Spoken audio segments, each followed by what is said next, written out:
Hello and welcome to another episode of Cooking with Chaos. Today we are making chili. Now, it's gonna be a little complicated because I got the meat and the vegetables sautéing here, and also I have to put together the tomatoes and the beans and the beer and the wine, because this recipe is unique in having a lot of vegetables. Now, what a lot of people do not realize is that chili is, in fact, a stew.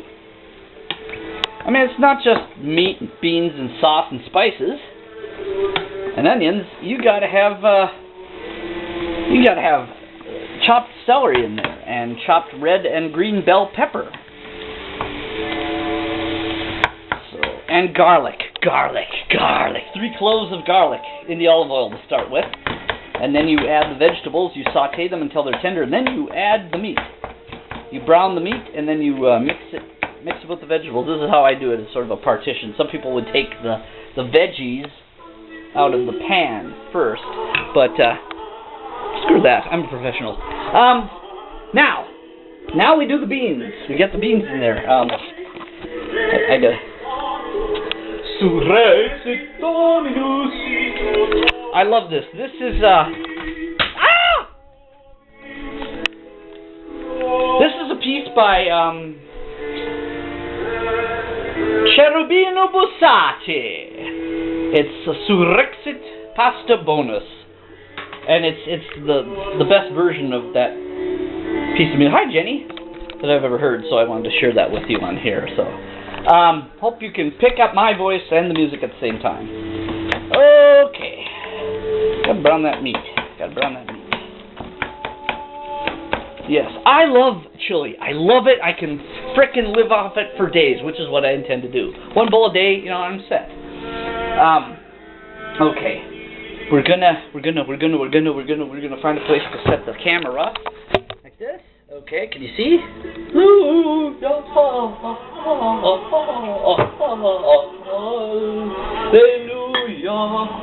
And the spices.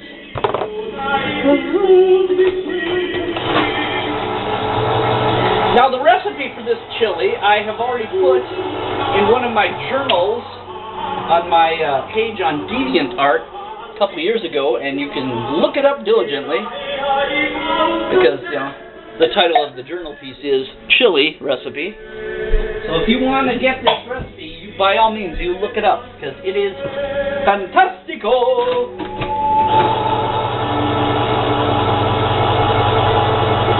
I put 3 cans of beans in there. Normally I put 2 cans of kidney beans and 1 can of chili beans in there, but I only have 1 can of kidney beans on hand right now, so I'm going to put white beans in. I mean, what the hell? Beans is beans.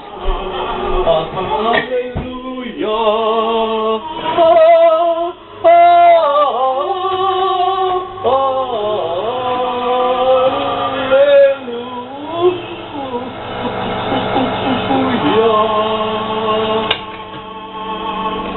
Beautiful voice.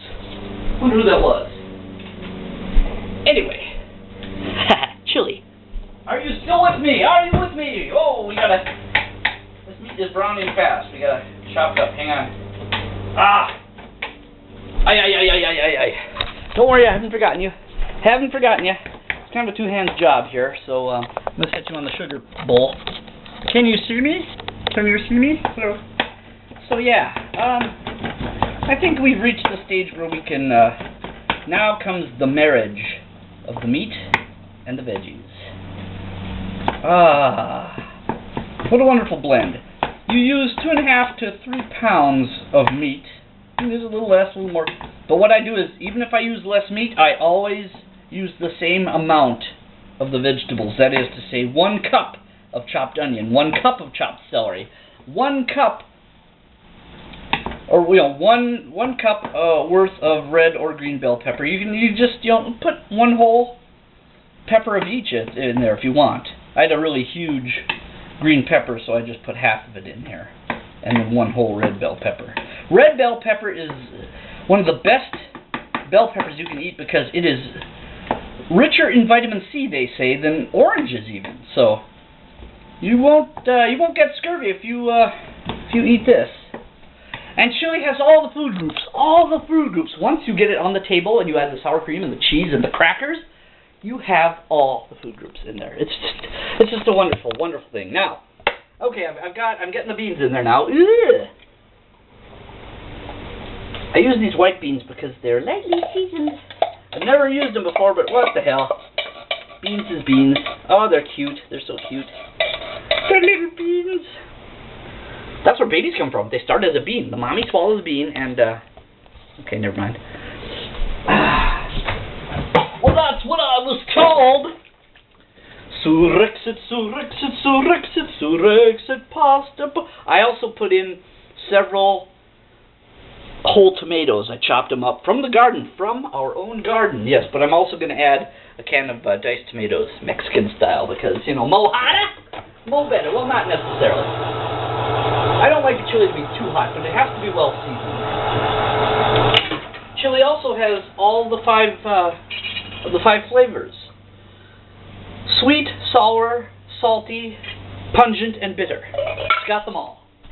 That's why it's such a popular dish amongst poses. Surexit, Surexit, Surexit, Surexit, pasta bonus, Surexit, and tomato sauce. Alright. Now, this recipe also calls for half a can of beer, which I will diligently put in. And I'll drink the other half when I mow the lawn later on this morning. But I also like to put in a little wine. A little wine for thy stomach's sake. It's in the Bible. It's in the King James Bible. Today's portion of Cooking with Chaos is brought to you by Carlo Rossi Wines. No, I won't do that. But just a dash of that, and Old Milwaukee, don't sneer. It's a good, honest, homely beer. It quenches your thirst on a hot day.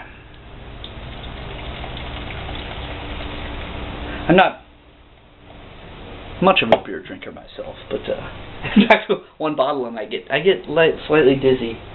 I keep my wits, but my motor skills tend to suffer a bit. Okay, so yeah. Now for the spices. For the spices, you need 1 to 2 tablespoons of chili powder, a tablespoon of ground cumin, a tablespoon of oregano. Then you add 1 teaspoon or 2 teaspoons of cocoa powder, 1 teaspoon of sugar, and 1/8 or 1/4 of a teaspoon of cayenne pepper, depending how bold you are. I use 1/8. A little bit goes a long way. Alright. Hell, this stuff is browned already. I'm ahead of schedule. It's only 9:30. I plan to have this done. But once you mix all the ingredients together in the cooker, you know, once I get the meat and vegetables in there with the tomatoes and stuff, and I need another. Well, what the hell? I'll use this. They're all going to get blended together anyway. Woo! So that's the tomatoes and the beans and the beer and the wine, all mixed together. See, once I put the meat in and everything, it's gonna be like up to the frickin' top. But then the stock reduces somewhat as it simmers over the next 3 hours. You also need Worcestershire sauce. By God in heaven, how much of that does it call for? It calls for 2 teaspoons of that and 1½ teaspoons of salt, which I put in with the tomatoes. And I'm going to set you on the bottle Rossi so you get a better view of hello. Okay, 1 to 2 tablespoons. 1 to 2 tablespoons. Okay. I'll use an actual teaspoon. Now, I can't swear as to the accuracy of a teaspoon, as opposed to a measuring teaspoon, but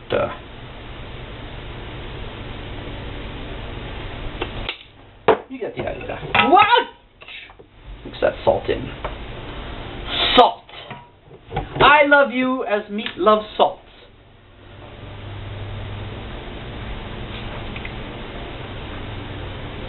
Alright. 2 teaspoons. Only 2. Screw that. We'll put in 3. I like to be generous with portions. It is better to have a little too much than not enough. Feast or famine. That is my motto. Okay. Okay. I think we're about ready. I adjust your attention over to here. And then I'll bring the camera over shortly. Alright. It's ready. It's ready. I'm going to put this on. Here now. Okay. Come up, B.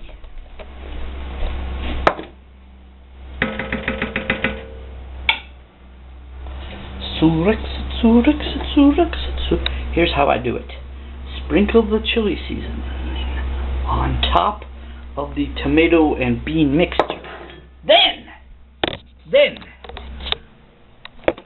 do you follow me? Do you follow me now? Then, you dump the meat and veggies on top thereof. That's it. That's the way. Come on, my son. Woo! Look at that steam. Look at that steam. Okay. Oh, God, I love it. It's the food of the gods. This is the feast of kings. Okay. Into the sink with that. Now we slowly fold it all in together. Fold it all in together. Yes, there we go. Oh, yeah. And the beans meet the meat. And the veggies, all of them are inundated and impregnated with the spices. Holy shit, that's not enough sauce. That is not enough tomato sauce. Oh man. Don't panic. Don't panic. I'll go get another can. Hang on. But well, you get the idea. Then you boil this. You bring it to a boil. Then you reduce it to low heat and simmer it for 2.5 to 3.5 hours, and then feast.